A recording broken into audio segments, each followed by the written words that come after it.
Hi, everyone. I'm April from Bashar Communications, and I want to welcome you to this second day of our weekend event with Bashar. And today's journey is going to be all about getting to those deeply held resistant beliefs. And based on what I understand is going to happen, or some version of it, and especially after looking at the diagrams that Daryl had downloaded last night, basically, by being able to look through a belief or how a belief is structured, it's going to give you another leg up on transforming any negative beliefs that are deeply held and very resistant to change. Because I think, as Bashar will explain, a lot of these beliefs are tied into sort of catch-22s where they come with the caveat that you're not allowed to change them or something like that. So this, by making it transparent, will allow you to get in touch with what a belief is and also have a sense of mastery over being able to change it or not.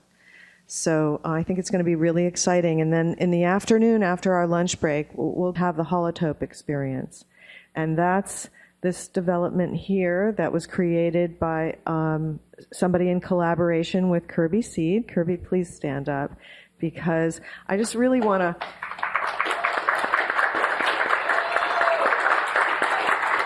I really want to honor Kirby in terms of what he has brought to us in helping to elevate and expand the energy of this experience. Because not only these beautiful crystals, which help to sort of recreate the environment that Bashar is in when he's transmitting to us, you know, it creates more of a resonant energy with these large crystals. But in addition to that, this technology with the holotope allows certain areas of your brain to be activated so that you can be able to experience another dimension of your own consciousness and dissolve things and then allow them to recrystallize. So it was all connected with the 15 minutes, because that was the first part that he was explaining about how your brain can rewire itself. So I think it's going to be really exciting today and a very, very important session. And so we thank you very much, Daryl, for doing what you do so well. Oh, thank you. And you really do. You do it incredibly well. Thank you. So I guess that's basically everything. And just have a great time today and enjoy your transformation. Thanks. Morning, everyone.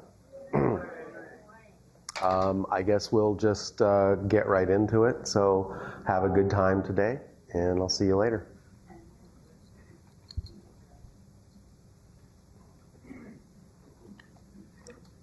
April.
I'm going to say good day to you this day of your time. How are you all?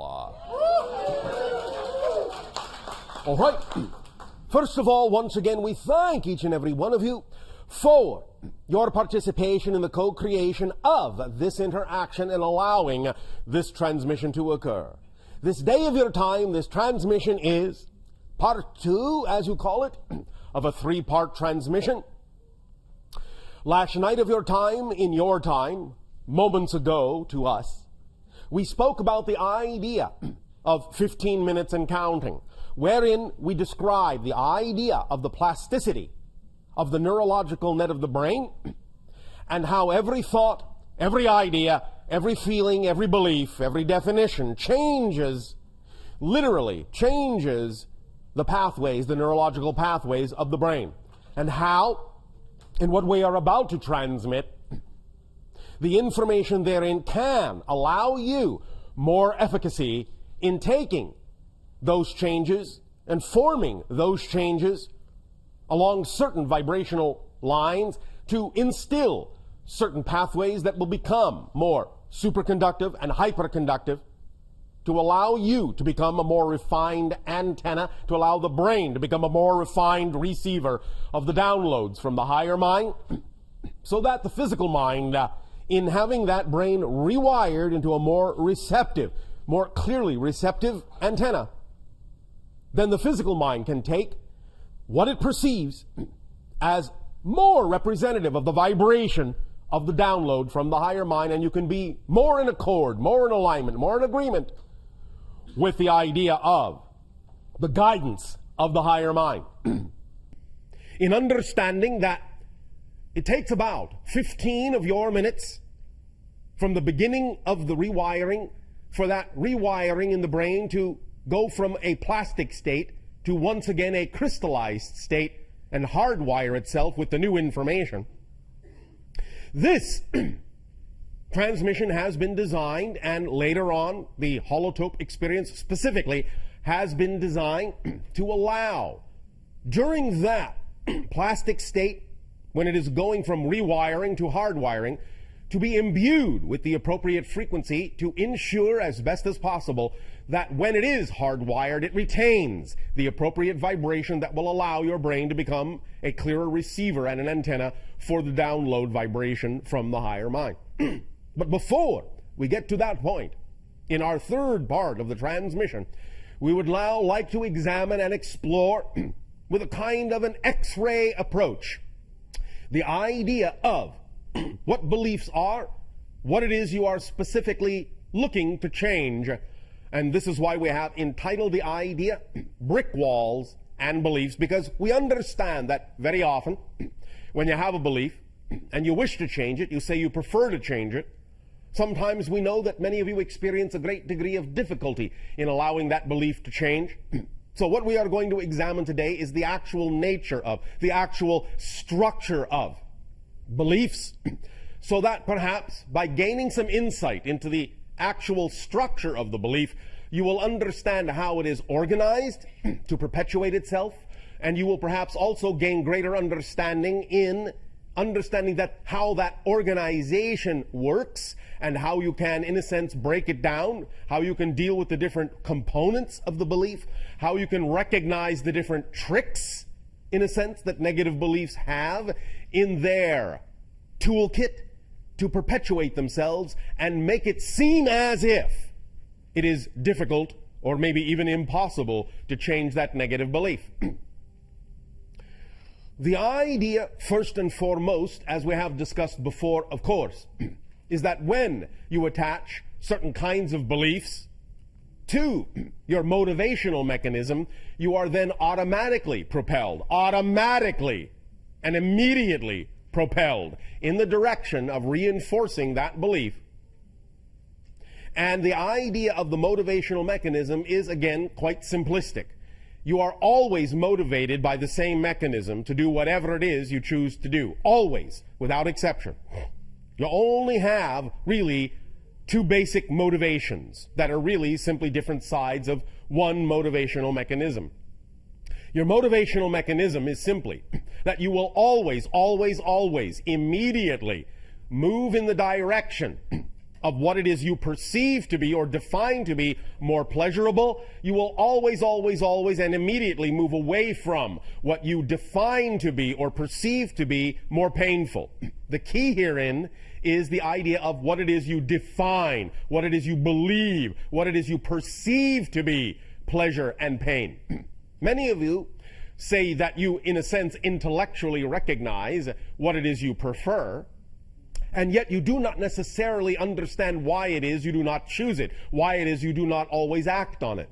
This comes down to the motivational mechanism, and recognizing that if you had a positive belief system attached to that so-called preference, you would immediately choose it. And if you are not choosing it, if you are not behaving in that direction, if you are not acting on it, what that immediately tells you without exception is there must be a negative belief attached to your actual preference that is making you see it in a light that makes it not something you actually prefer to choose. So the important thing is to find out what belief you have attached to the idea of your so-called dream, your so-called preference, that makes it seem to be anything but your preference. And once you find out what belief that is that you have attached to that preference, you will know immediately why you are not choosing it. Many individuals will actually remain in a painful state even over the idea of what they say they prefer to choose, because of the belief systems they have attached to the thing that they say is representative of their passion, which then makes their passion actually seem more painful of a choice than the pain they are already choosing. Many times it is as simple as fear of the unknown, not wanting to move forward in a direction that is unfamiliar to you and staying with the pain just because the idea of the pain being familiar makes it seem as if that familiarity, that pain and that familiarity is actually preferable to the idea of the fear of the unknown, and therefore you remain in the pain, as painful as it is, just because it's something that you know, as opposed to something that you don't, if you have a belief that says that unknown is to be feared. It is as simple as that very often. But it requires of you the ability, the willingness to examine and explore why you have those beliefs and why you have attached them to that motivational mechanism and why you have attached them to your preference in that manner. One of the things we will also be discussing in this segment is the whole concept of, in a sense, what you call manifestation. Now, let us provide you a slightly different idea and understanding of the concept of manifestation. Because many of you, when you think about the idea of attempting to manifest something, bring it into your reality, make it appear, solidify it, crystallize it, make it experiential, are coming from a point of view, also definitionally and belief system related, that it is something that does not exist in your reality, that you are attracting into or bringing into your reality, that somehow it is ephemeral and non-physical, and you have to somehow make it solid, make it appear, make it real. That is not the case. What it is that is representative of your preference and what you call your desires to manifest already exists in your reality. It is already manifest. The idea of manifestation is not bringing something that doesn't exist into existence or attracting something over there and bringing it over here. The idea is that what you desire to manifest is already here, already existent, already real. Manifestation is the process of giving yourself the ability to realize, to perceive that it is already here. You do not have to do any magical thing to make it come into existence. It is already existent. It's already within your sphere of reality. It is just that your belief system makes it invisible to you. So manifestation is not the process of actually conjuring something out of nothing. It is the process of making the invisible visible. And that simply requires an alteration of perception. That's all it takes. So we are going to be talking about that idea as well. And let us begin right there. The idea of one of the mechanisms of manifestation that allows the invisible to become visible is something that uses the power of paradox very strongly. We often talk about the idea of paradox as the recognition that you are in a very powerful place, right in the center of your power. Because what to you may seem paradoxical, what to you may seem contradictory, two opposing ideas that cannot necessarily seem to coexist, but do coexist, tells you right then and there that there must be a middle ground from which they both come. And that middle ground, that balance point, is your place of power from which you have generated the apparently seemingly paradoxical and apparently contradictory concepts. But because you can perceive them both tells you that just the perception of those things alone tells you that you are actually in the center of those things, that they come from the center of your being, and that you're simply seeing reflections of the polarity, expressions of the polarity of creation. But polarity within you combines and interacts in a very specific way to generate your true perfect place of balance and perfect place of power. So when you see paradox, rejoice, because it is telling you that you're standing right at the center of your creative self and have the ability to thus then manifest and transform and make the invisible visible very quickly. Let us explain a little bit more clearly about the idea of the paradoxical nature of the mechanism of manifestation. Many of you have been taught to think about the idea of manifestation as an issue of intention and as an issue of focus, as an issue of concentration. And in a sense, this is accurate. However, a very important point is often left out, or at the very least, sometimes this point is spoken of independently, and so no connection is made to the idea as a whole concept. The two seemingly paradoxical issues here are intention, focus, and concentration, and conversely on the other side, what you have often heard in many metaphysical and New Age information sources, the idea of surrender and letting go. These two things are not diametrically opposed. They are not mutually exclusive. They work together in a whole mechanism. In other words, the secret, one direction of the paradoxical mechanism is the idea of intention, focus, and concentration, and then, after that has been done, letting go and surrendering and letting the intention, focus, and concentration do its job on higher levels. Working these two things, linking these two things together gives you the entire mechanism of manifestation, or at least one direction of the energy. We will discuss the other direction in a moment. But first, let us again amplify this concept. And again, understand this connects to the notion of the 15-minute time span in the following way. Any time that you have a desire or a preference for a manifestation, the idea, yes, is that in a sense it must be representative of your passion, it must become your world. The intention, the focus, in a sense, the concentration, is there if that is representative of your passion. Because when something is representative of your passion, you're automatically focused on it. You automatically intend it. You're automatically concentrating all of your attention on that idea, because that's what passion does. If you are passionate about something, there is no other choice. There is no other consideration. All other things fall by the wayside. That is a true description of the idea of being in your passion. There simply is no other choice. So there is automatic focus, automatic intention. If then, in what you call a peaceful state or a meditative state or a focused state, you allow yourself to image that passionate idea, that manifestation that is desired, and feel it and build that energy up in your energy, in your emotions, in your passion.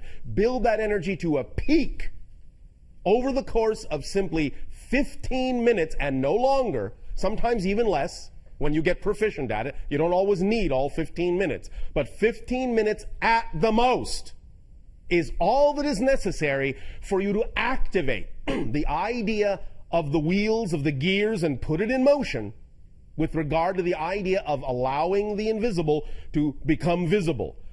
But when you do that, when you build it to a peak over the course of a few minutes or 15, the next step is to completely and utterly let it go. Forget about it. Stop caring about it. Let it go. Surrender it utterly to the higher self. Let the higher self now do the job. You see, physical reality, while apparently complicated at times, is actually not extremely complex. In a sense, it is actually built on very simple principles, and you don't actually have to do very much to get the ball rolling. So, because your physical mind, as we have said a few times, is not designed to understand how things are going to happen, how things are going to manifest, the how is the purview of the higher mind, and because the physical mind does not actually have the capacity, the capability to understand, it is not designed to understand how that's going to happen, all it needs to do is flip the switch and let the higher mind do the how, do the things that are necessary to cause the synchronicities in your life that need to be there, and the downloads and the inspiration that need to come to you to allow the invisible to become visible, to allow the manifestation to occur. So all you need to do is do it a little bit for no longer than 15 minutes, bring that up to a full peak of passion, a full peak of imagination, a full peak of visualization, however it is you wish to do it, with that intensity, that concentration, and that focus, and then utterly, utterly, utterly let it go. Now, we understand again that because of certain negative beliefs, many of you find it difficult to actually let it go. But that is very important, because without the letting go side, you don't actually have the whole mechanism engaged. It is important to understand that the intensity, focus, and concentration must be paired with the surrendering and the letting go to actually have the whole mechanism of manifestation. This is using the power of paradox built in to this idea, to this process, to this permission slip. Letting go means you really know that the higher mind, it's doing its job, and you can now relax. The physical mind can relax. It doesn't need to do anything else. It is not required, nor is it capable of doing anything else. So really, when you know this, you can allow your mind, your physical mind, to just let it go, knowing it is in good hands, in a sense, and get on about your day, focusing on the next most exciting thing you are capable of taking action on. At the same time, again, you must be clear, as we already said, about your motivations to ensure that what it is you are focusing on, what it is you are surrendering to, is truly representative of your highest passion, instead of something that is simply being labeled as such to actually act as an avoidance of what your highest passion actually could be. This is where you have to really be clear, again, about the idea of what beliefs you are dealing with. Because many of you often fool yourselves and trick yourselves through the negative belief system into thinking that you're acting on your excitement, when in fact you're actually acting out of anxiety and covering it up because you're afraid to look at the idea of what it is that actually does excite you because of all the negative beliefs you've attached to it. So clearing out your motivational mechanism and finding out what beliefs you have attached to it is the primary, first, and fundamental process that is required in order to actually use the tool of manifestation in a clear and concise and precise manner. Once you have your motivation clear and you know that what you are focusing on is truly representative of your passion, then you will find that this mechanism of manifestation works very, very strongly, very well, and often very rapidly. But the idea, again, is that you cannot worry it there. You cannot make it happen. You cannot insist that it must happen at a certain time and in a certain way, because then you are once again putting conditions on it. You are not allowing yourself to truly let it go. You are not allowing thus then the higher mind to do its job. You're actually blocking the entire process by keeping, in a sense, the control, or trying to keep control of the situation within the physical realm. And the physical realm is not designed to handle energy in that way. It does not have the ability. It does not have the capacity to do the job of the higher self. It simply doesn't work in physical reality that way. It would be as if you dove down under the sea with your breathing apparatus, and then instead of allowing yourself to rise to the surface and taking your mask off, taking your breathing apparatus off, and taking a deep breath up there, to go back into that realm. It is as if you are insisting, by trying to control it in physical reality, it is as if you are taking off your mask, taking off your breathing apparatus underwater and inhaling and wondering why you start choking and wondering why you cannot see that far anymore, why things are suddenly murky and muddy, and why you are suddenly drowning. The idea is you must allow yourself, your whole self, to participate in this idea of creation of your reality. And you are not a whole self. You are not a whole person unless you allow the physical mind and the higher mind to work in concert. We know many of you have been taught to think that the idea of the higher mind, being that it is non-physical, is somehow not really a part of who you are as a person. It's something else, somewhere else, on another plane, on another level, and has nothing to do with what you're supposed to be doing as a personality in terms of guiding yourself through life. But that is not the case. In order to actually move through physical reality as a whole person, you need the back and forth. You need to work in concert. You need a partnership between physical mind and higher mind so that you can actually function as a whole person and use each component in the way it was designed to be used, so that you can then allow the mechanism of manifestation and the creation of your reality to work in an effortless and aligned way with the idea of the vibration of yourself as a total being. So, the idea of the power of paradox in this manifestation mechanism is also working in the opposite direction. For as you allow yourself to have the intensity of focus on your highest passion, and you allow that energy to build up to a pinpoint, a white-hot pinpoint of concentrational focus and imagery and energy and emotional feeling, bringing it to that fever pitch, and then as you let it go, the idea that is moving in the opposite direction is the issue of concentration and expansion. The idea here is that as you actually concentrate, in a sense, as you bring things down to a pinpoint, you're actually raising the frequency, you're actually expanding the frequency of your energy by focusing it down to such a small focus, small passionate pinpoint. You're actually expanding your energy in a sense, building it up. In that sense, reaching out, letting it expand, because you are now focused solely on your passion, more in alignment with your true core natural self, so your energy will expand. As you let go, in a sense, the energy then collapses back to your physical self. But as it has done so, it is similar to what your physicists call the collapse of the waveform.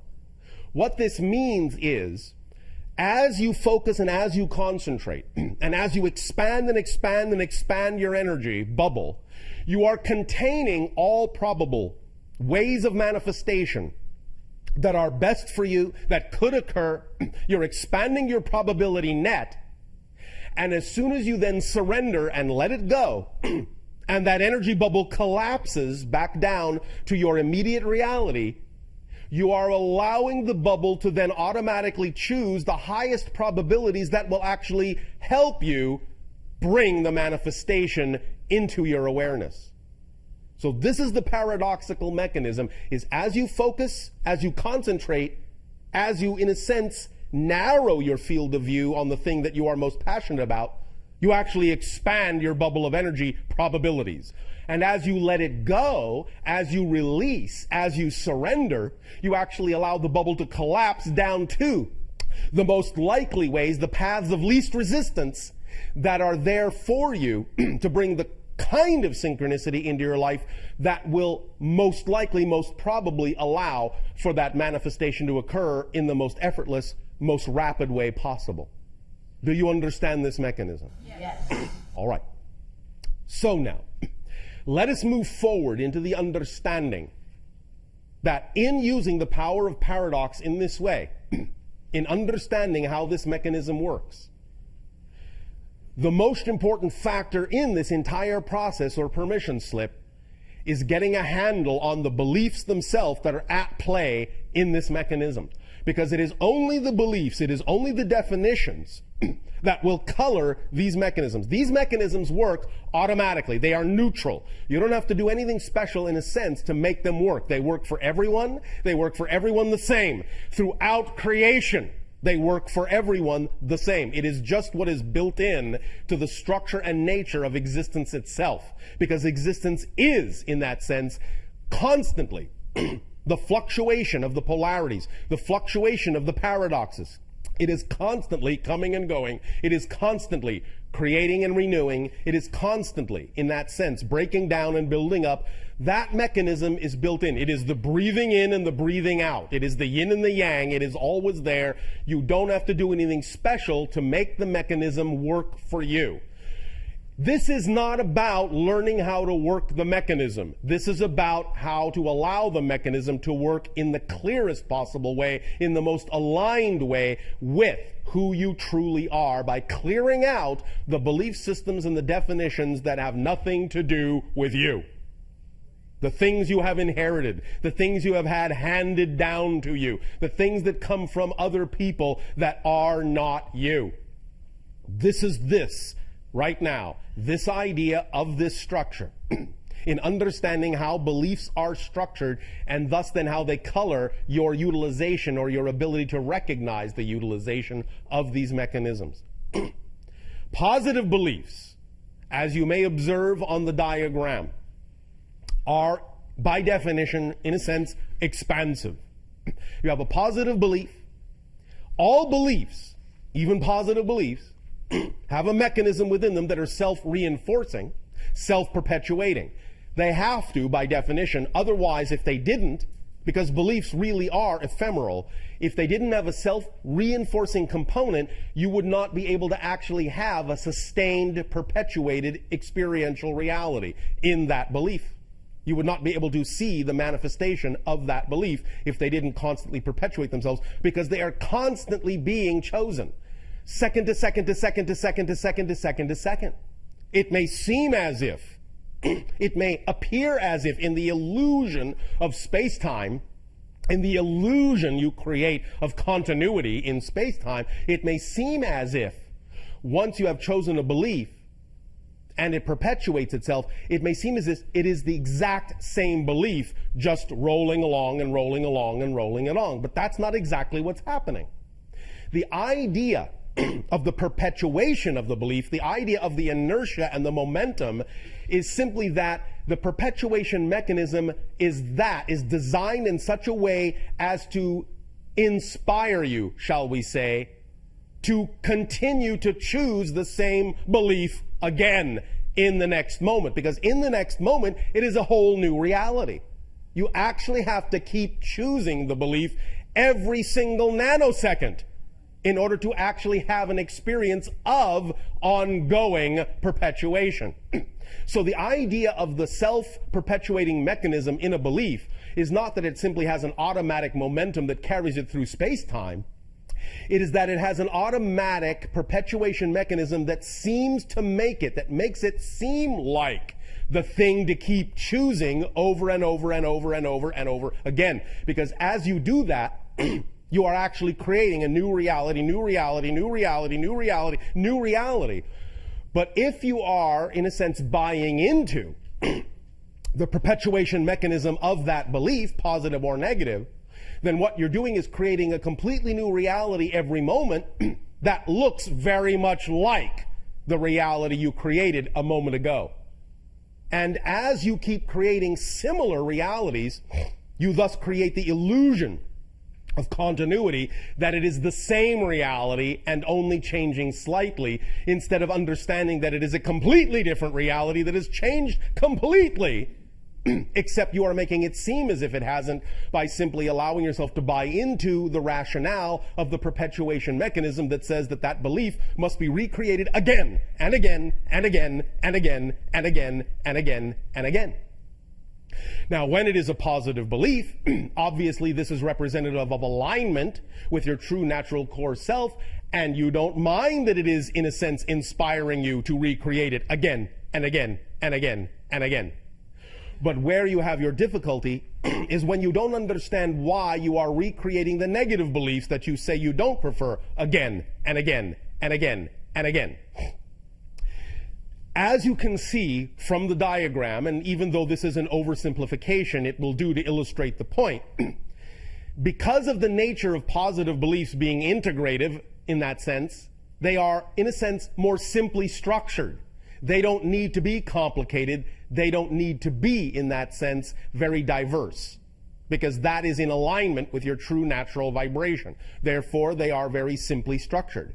However, negative beliefs, because negative energy is that which dissociates, segregates, compartmentalizes, rigidizes, separates, needs a larger bag of tricks to sustain itself.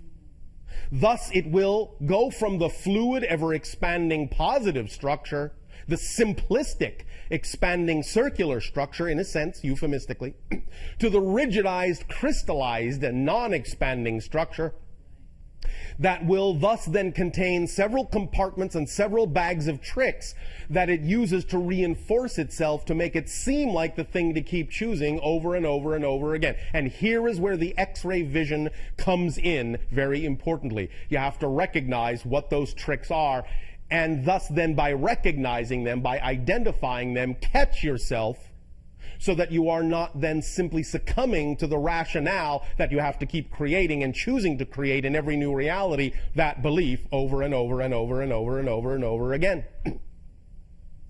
Let us examine some of these ideas. One of the first differences that becomes evident between the positive and negative belief system, the positive and negative definition, is that while certainly even the belief contains this perpetuation mechanism, it also always brings with it the freedom to choose. It always allows you the ability to know you can change the belief. So the first difference, one of the major differences in the negative belief, because when you operate from fear-based beliefs, it is automatically keying into what you call your survival instinct. In other words, fear-based beliefs lock into your survival instinct, your physical survival instinct, in such a manner as to first perpetuate the idea that if you don't follow this belief, if you don't perpetuate this belief, you will die. So it relies heavily on tricking you into believing that if you change that belief, there will be nothing left of you, that the belief is all-consuming, that the belief is all representative of your true self, and that if you change it, what you're doing is committing suicide. That's one of the first tricks it has up its little sleeve to allow you to perpetuate it and perpetuate it and perpetuate it, because it's a fear-based mechanism. Therefore, it is keying directly into your survival instinct mechanism and using it and amplifying and magnifying it to force you to perpetuate that belief so that you will survive. Now, the second thing that automatically happens when that mechanism is engaged, when you flip into the idea of a negative fear-based belief, is that in order for you to continue to perpetuate it, it must also reach into its little bag of tricks and make it seem as if it is not possible to change it. It simply cannot be changed. It simply doesn't have the ability to be changed. It must be perpetuated by its very unchangeable nature. So it traps you in a vicious circle of knowing that there simply is no way out at all, that the very nature, the very structure of the mechanism says there is no doorway here. It cannot be changed. This is where you live. There is nowhere else to go. This is your entire universe. It is eternal. It cannot change. But it also recognizes that it is fighting against, and I'm going to just use this terminology for now, it is fighting against a perpetual, non-ending, relentless stream of information from the higher mind attempting to reach your core being through this mechanism. Because the higher mind, the positive beliefs, and the higher mind are always sending information, always sending light, always sending guidance to guide you back to your natural self. Always. Within the yin and yang, there is always the opportunity to go in the opposite direction. Within the dark, there is always the doorway that leads to light. Within the light, there is always the doorway that leads to dark. But when you're in the light, you understand that that doorway that leads to the dark is just a choice, and it's only offered to you as an equal choice.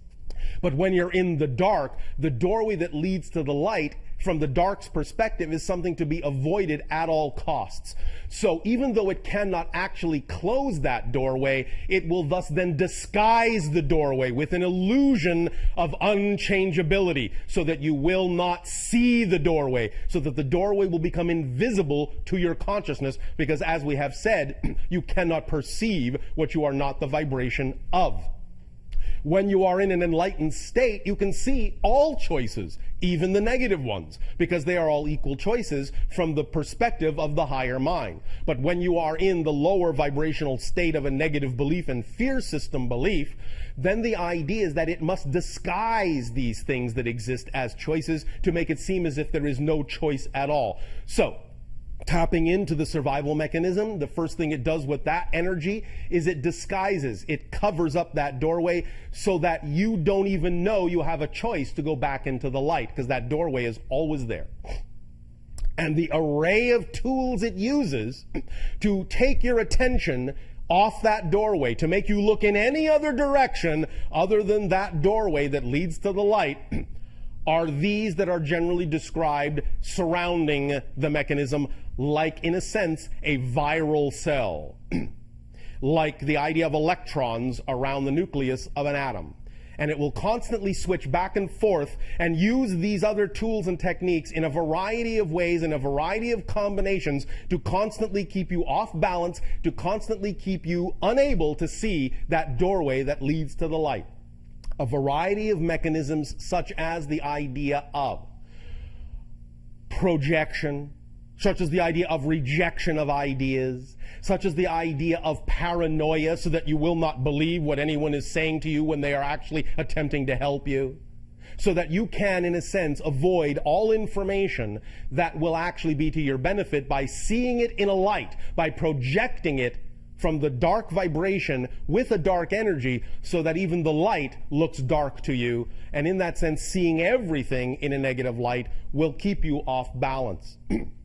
The idea thus then of all these things working together will keep you completely off balance until such time as you give yourself the opportunity to recognize that this structure exists. This is where truly the phrase in your language, knowledge is power, comes into play. The very fact of illuminating this structure, the very idea of revealing and exposing in X-ray form that this structure exists, can give you an edge over it.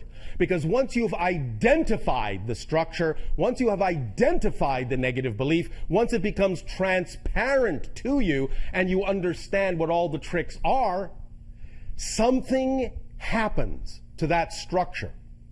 You gain a perspective by being able to actually see it in front of your face, by actually having a diagram go through your eyes into your brain and start rewiring in your brain the recognition of the structure. The structure suddenly becomes illogical and nonsensical. You start to see your relative position to the structure and its relative position to you.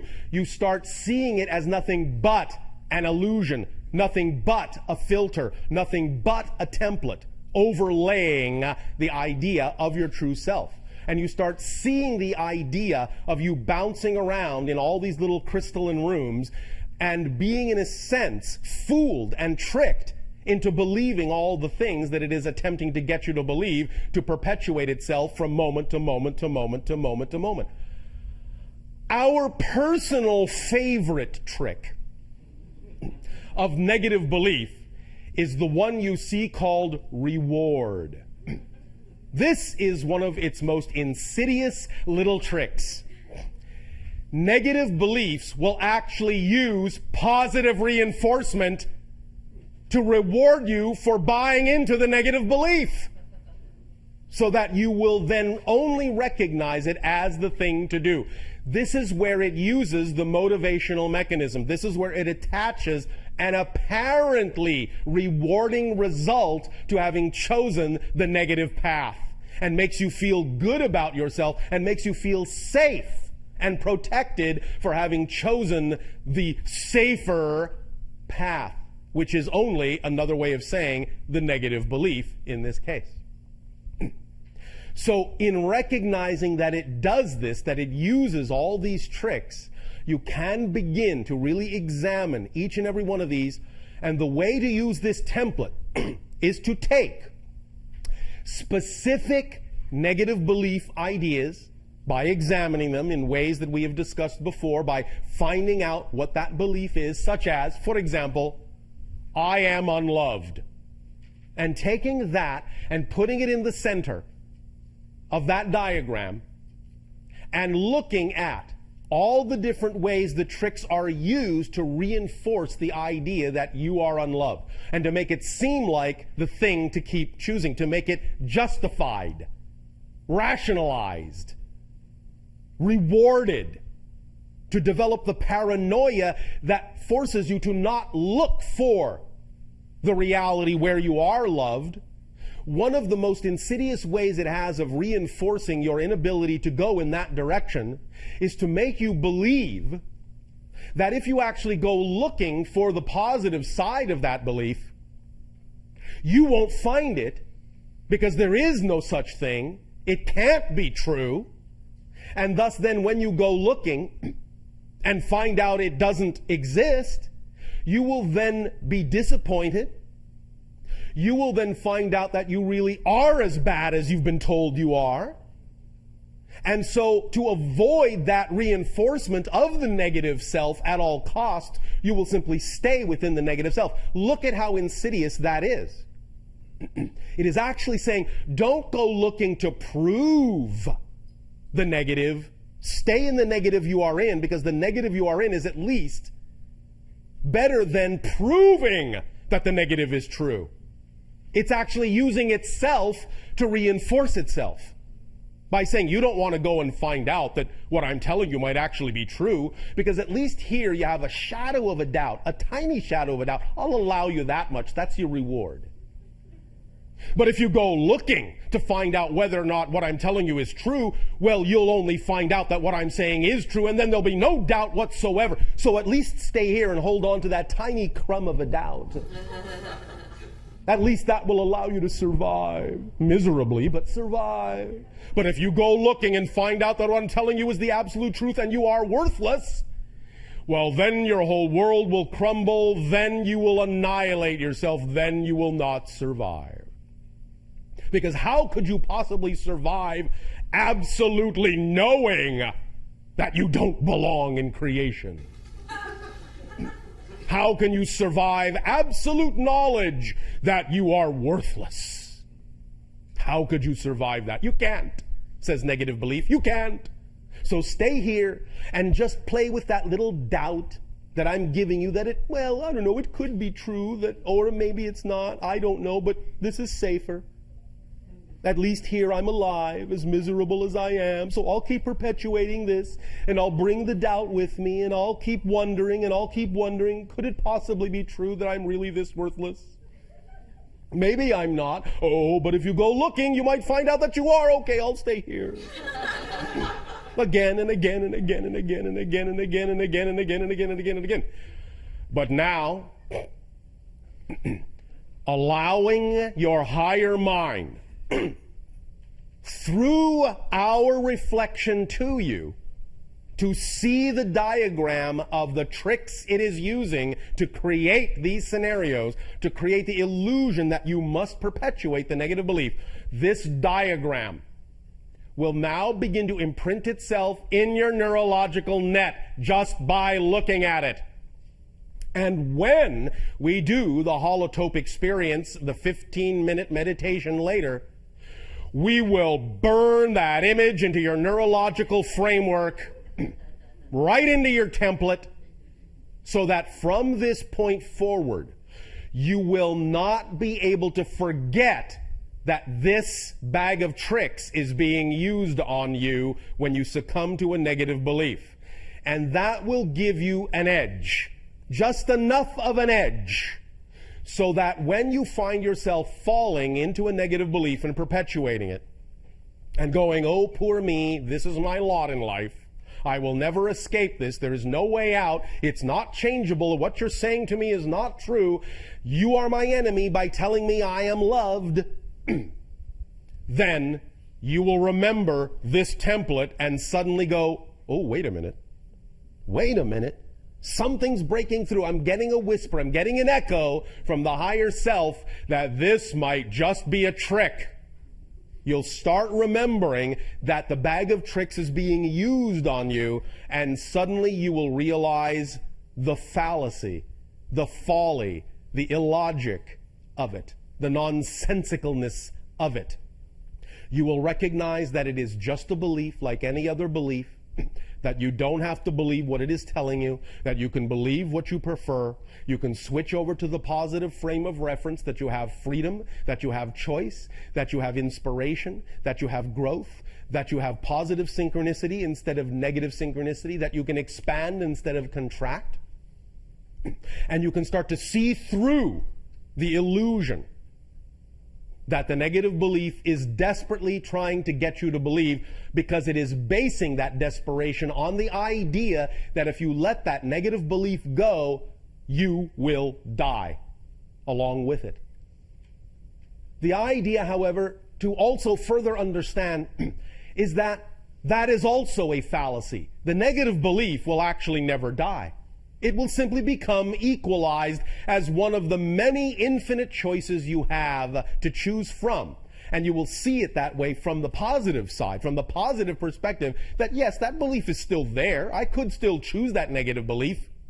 But now that it is simply equal to any other choice, I prefer not to. I prefer this instead.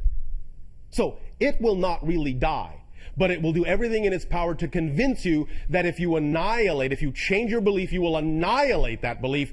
And since that belief is all you are, you will annihilate yourself. You will be committing suicide by letting that belief go. And you will not find anything to replace it, because there is nothing to replace it. And you will wind up in emptiness, in a void, alone, miserable, forever and ever. Amen. That's the bag of tricks of the negative belief. So, in the third part, as we say, of this transmission today, we will really lock this into your neurological net using the holotope experience. And you will begin to see that this will change things. Even if it is just a little crack that appears in the plan of the negative belief, in its bag of tricks, that little crack will be enough to let you see the doorway out, to let you see that doorway that leads to the light. And that's all that's needed, is just the ability to know, the ability to see, the ability to perceive that that doorway exists in the dark. That's all you need to start moving toward that doorway. You will be continuously bombarded by the tricks of the negative belief that will try to scare you again away from that doorway, but now you will know it is just a bag of tricks. Now you will know that what it is telling you is not empirically true. It is just what it is attempting to do to preserve itself. So as you get closer and closer and closer to that doorway, believe me, it will put up one hell of a fight. It will amplify these things and make them seem so life-threatening if you ignore them, that it will be even more and more difficult to get another step closer to that doorway. But as long as you keep your sight on that light at the end of the tunnel, you will arrive at that light, no matter what it says. And at each step, and this is where you're going to have the edge, what we have just described is what the negative belief normally does. Should you catch a glimpse of that light, it will bombard you, magnify, amplify its bag of tricks to turn you away from that doorway, to cover it up again. But now, The difference will be that in knowing this template, in having it burned into your neurological net, as you now see the light in the darkness, as you now move toward it step by step, every single time the negative belief attempts to bombard you with one of its bag of tricks to reinforce the negative belief, you will always key back into your default position, will always to key back into the template. And you will start to see cracks form in its arguments. They will fall apart. They will not be able to sustain themselves because you will constantly understand that whatever it is they are bombarding you with, whatever it is the negative belief is attempting to divert you with, is again nothing but a part of this template. And once that is burned into your neurological net, once it is hardwired in, you will find that you will never be able to completely buy into the negative belief again. There may be moments where you might allow yourself to get strung along in the illusion. Hey, buddy, want to buy a watch? You might go along with it. You might consider it for a moment. Oh, well, yes, that's a very pretty watch. Hey, wait a minute. You're trying to sell me a bill of goods here, aren't you? Oh, well, you'll catch it. You'll identify it. You'll call its bluff. Now, here comes the truly empowered part. Once this template is burned in, once you always go to the default position that you cannot get away from recognizing that these negative feelings, these negative ideas are nothing but a bag of tricks, once you call its bluff, here's the really important part. You're going to focus on that little spot of light at the end of the tunnel, and you're going to pull that light in through yourself, and you're actually going to give some of that light to the negative belief, to let the negative belief know it is valued, it is loved, you are willing to allow it to continue to exist because it always will. You are acknowledging that it will not die. You are validating it as an equally valid belief and allowing it to know that just because you will prefer to choose something else, it will not die. You now become the PowerPoint, and you are reassuring the negative belief that it will still exist. But as you do so, you become bigger than it. It no longer fills your world. You know who you now are. You are coming from the higher mind, and you are gently reassuring the negative belief that it will continue to always be a part of you because there is no outside. There's nowhere to get rid of anything to. You will always contain it because expansion is the product of inclusion, not exclusion. So you will always include it as a probable choice. It will always be valid and equal in your eyes to any other choice. And you get the freedom to choose what you will manifest and what you will experience, even as you are validating the negative belief as equally valid as a choice within your entire reality. And as long as it knows it is loved, and as long as it knows it is an equal valid choice, it won't bother you anymore. It will not insist on being in the forefront anymore. Because once everything is an equal choice, it is bathed in the light and the vibrational love of creation equally, and that is an overwhelming supportive feeling that will allow it to simply remain quiescent, satisfied, happy, joyful, in love with itself and you and all that is. And remember, you will always have, from the positive point of view, the freedom to go back into the negative reality and experience the negative belief again. But from that point of view, you will know you don't have to. You are not, in a sense, made to believe that you are forced to.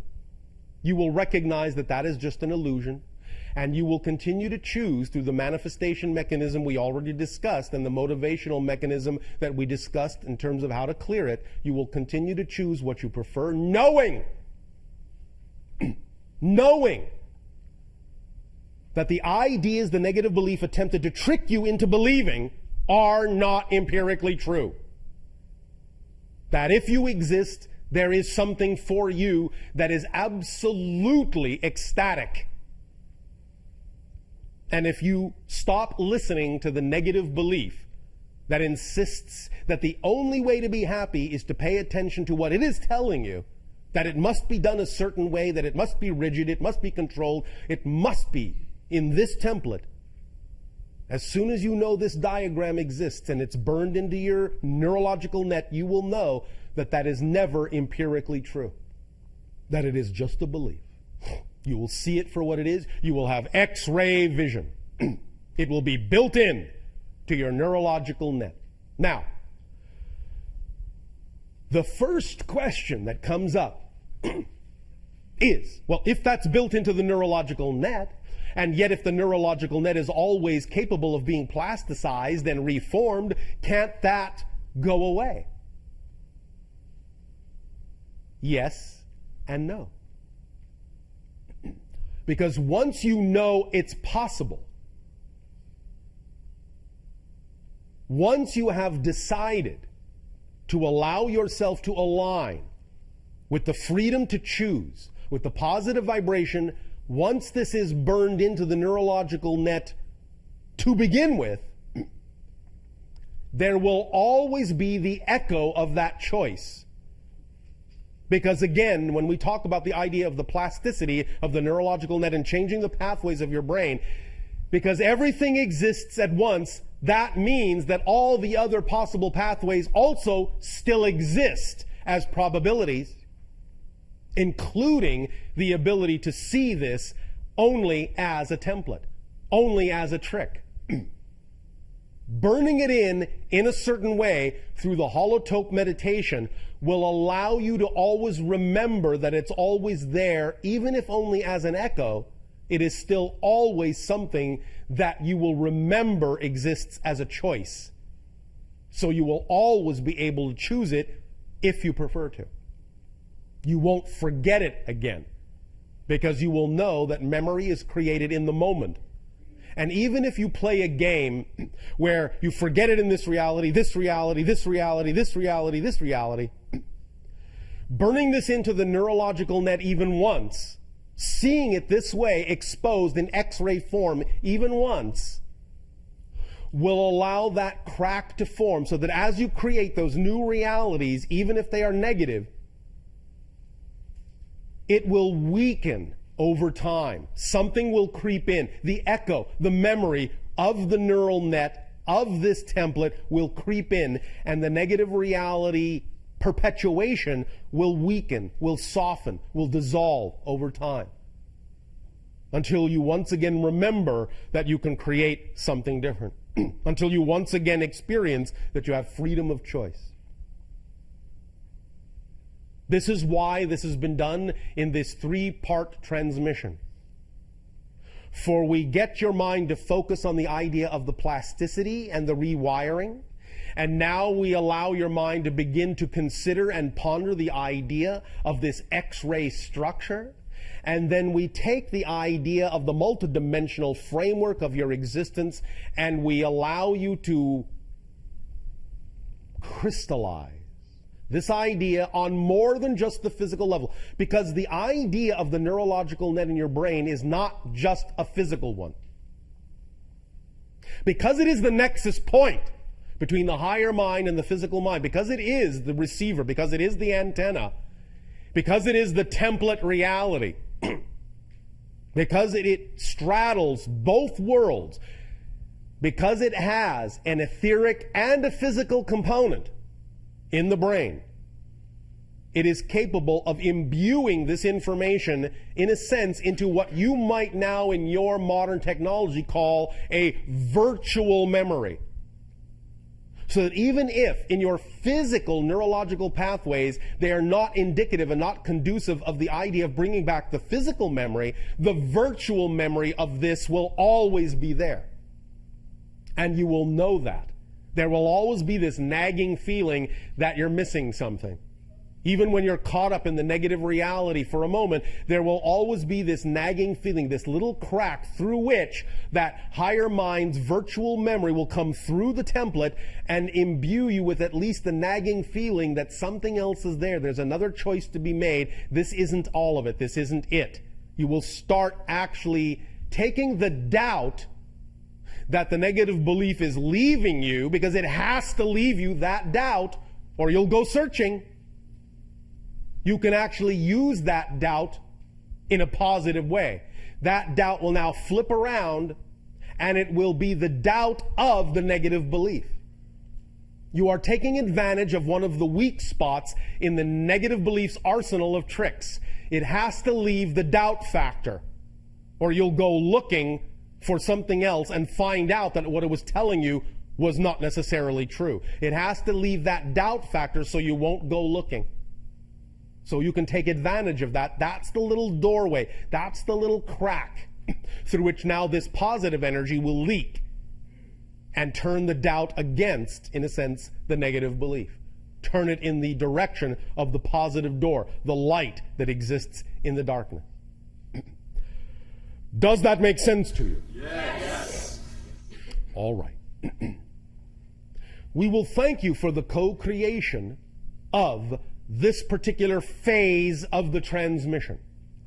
We invite you now to explore with us, if you wish, through question, these ideas and how to apply them in any way, shape, or form that seems of value to you. Always, as we have said, understand that to make use fully of this idea, it is wise to have the physical diagram literally printed out in front of your face. Because as you absorb this diagram through your eyes into the brain, you will truly help reinforce this idea in your neural net. So take advantage of the fact that a diagram exists.